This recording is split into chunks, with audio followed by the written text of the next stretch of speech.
ONU cría cuervos y Rubén Ramos Falconi, aliso rojo. 14 de mayo de 1948. La ONU crea el Estado de Israel como un Estado gendarme para acabar con el movimiento nacionalista árabe, desarabizar Palestina y asegurar el expansionismo nazi-sionista, euro-estadounidense e israelí para dominar y controlar Oriente Medio.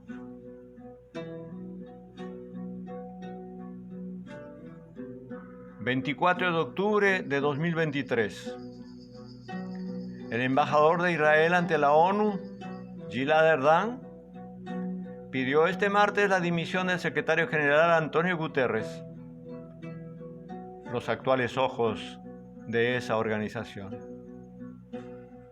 Erdan, atribuyéndole a Hamás los crímenes que vienen cometiendo los judíos sionistas, dijo: el secretario general de la ONU, que se muestra comprensivo con la campaña de asesinatos masivos de niños, mujeres y ancianos, no es apto para dirigir la ONU. Le pido que dimita inmediatamente.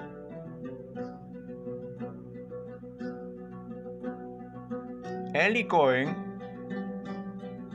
jefe de la diplomacia judío-sionista, en esta misma oportunidad, cancela su reunión con Antonio Guterres, diciendo que después de la masacre del 7 de octubre no hay lugar para un enfoque equilibrado. Lo que hay que hacer es borrar a Hamás de la faz del planeta. Y en la sesión del Consejo de Seguridad de la misma fecha, Cohen le espeta a Guterres: ¿en qué mundo vive usted? Definitivamente no es nuestro mundo. Y en clara alusión a los representantes allí reunidos y a la propia ONU, agregó: si ninguna nación se atiene a los valores básicos de la humanidad descritos en la Carta de la ONU, esta será la hora más oscura de las Naciones Unidas bajo su mandato, señor secretario. Y este lugar, la ONU, no tendrá justificación moral para existir.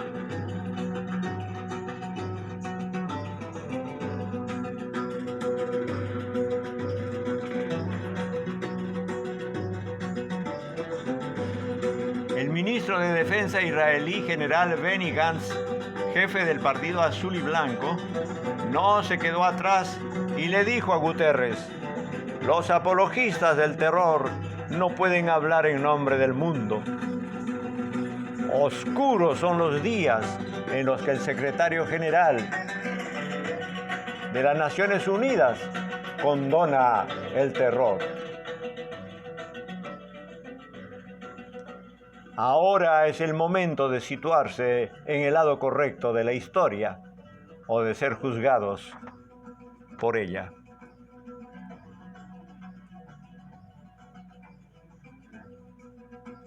El pecado de Guterres.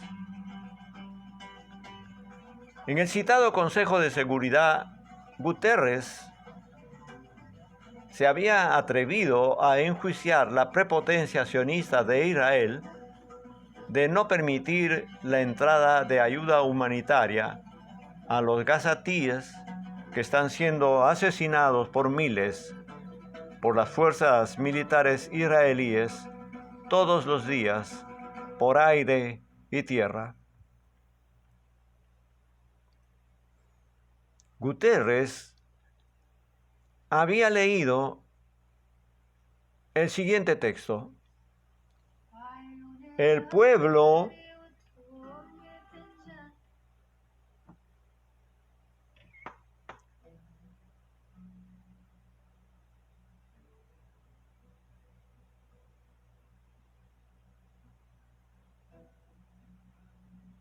El pueblo palestino lleva 56 años sometido a una ocupación asfixiante. Ha visto cómo su tierra era devorada sin cesar por los asentamientos y asolada por la violencia. Su economía asfixiada, su población desplazada y sus hogares demolidos. Sus esperanzas de una solución política a su difícil situación se han ido desvaneciendo. Pidió que todas las partes del conflicto respeten el derecho internacional humanitario.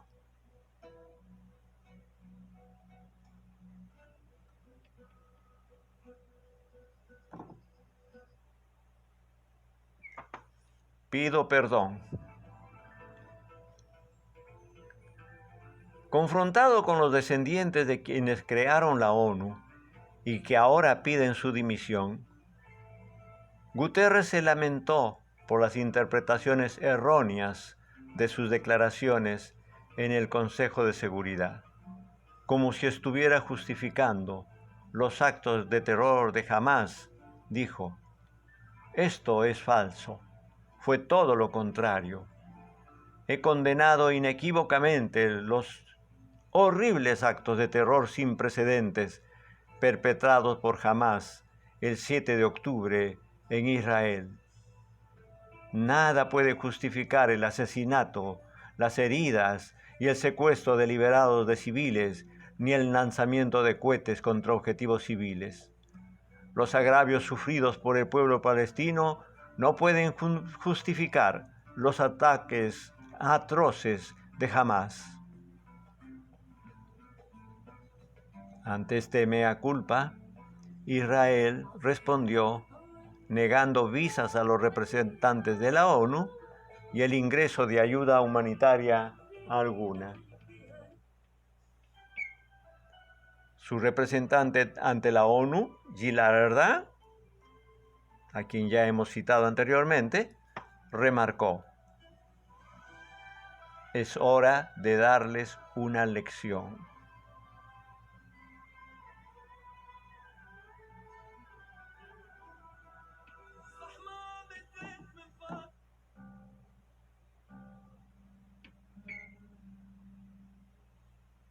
Me pregunto,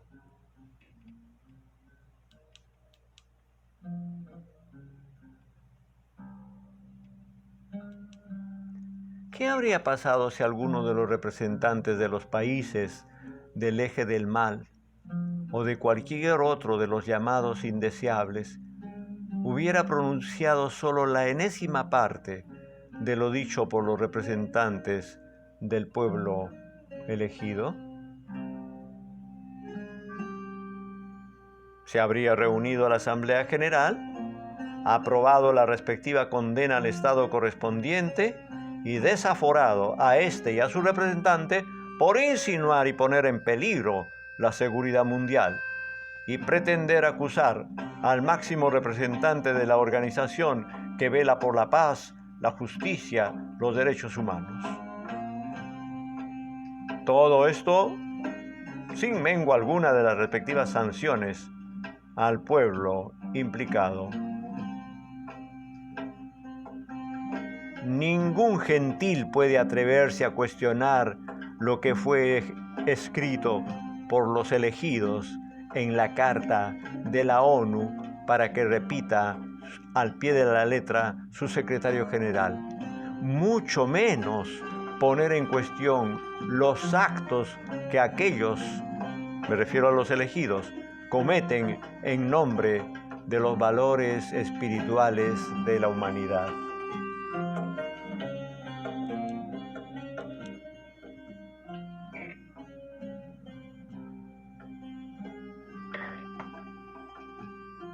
Lo que dijo Cohen. Desde mi punto de vista, Cohen no solo le dijo a Guterres: usted ya no nos sirve, aludiendo a lo que los nazis sionistas euroestadounidenses israelíes consideran su mundo. Le dijo además, este lugar del que usted es su secretario debe dejar de existir. Nosotros lo creamos y si ya no nos sirve, hay que desaparecerlo. Recuerdo en este sentido no solo el 78 periodo de sesiones de la Asamblea General de la ONU con su Agenda 2030 y sus 17 Objetivos de Desarrollo Sostenible.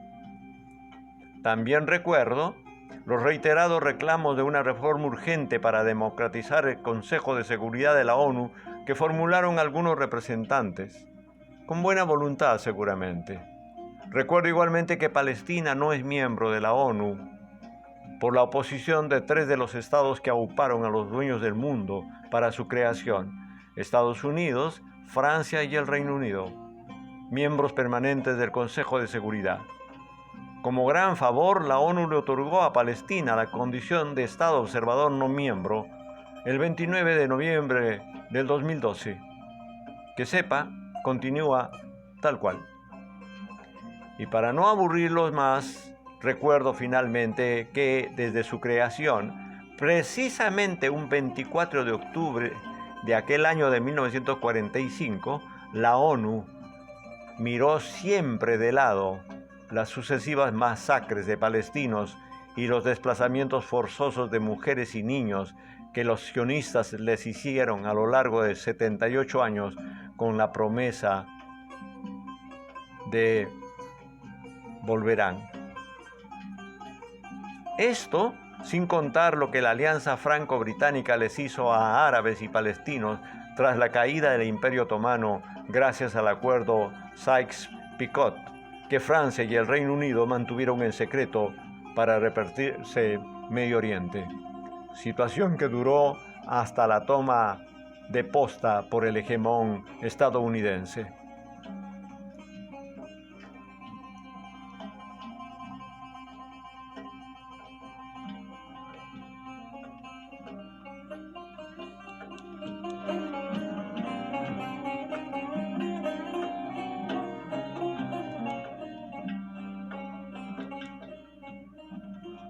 ...7 de octubre de 2023... La resistencia palestina no surgió en 1948 con la declaración del Estado de Israel por la ONU.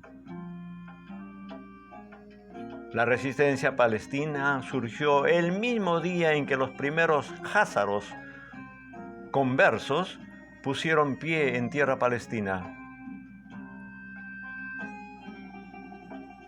A la actualidad, ha elevado sus formas de lucha en lo que va de su historia, como resultado del principio elemental de sobrevivencia, y porque resulta inevitable enfrentar el despojo, la usurpación, la violencia, el abuso y el terror con las mismas armas con que se conculca todos los días y a cualquier hora el derecho al trabajo, la subsistencia, la salud, la educación, la seguridad, la recreación, el libre tránsito, la vida.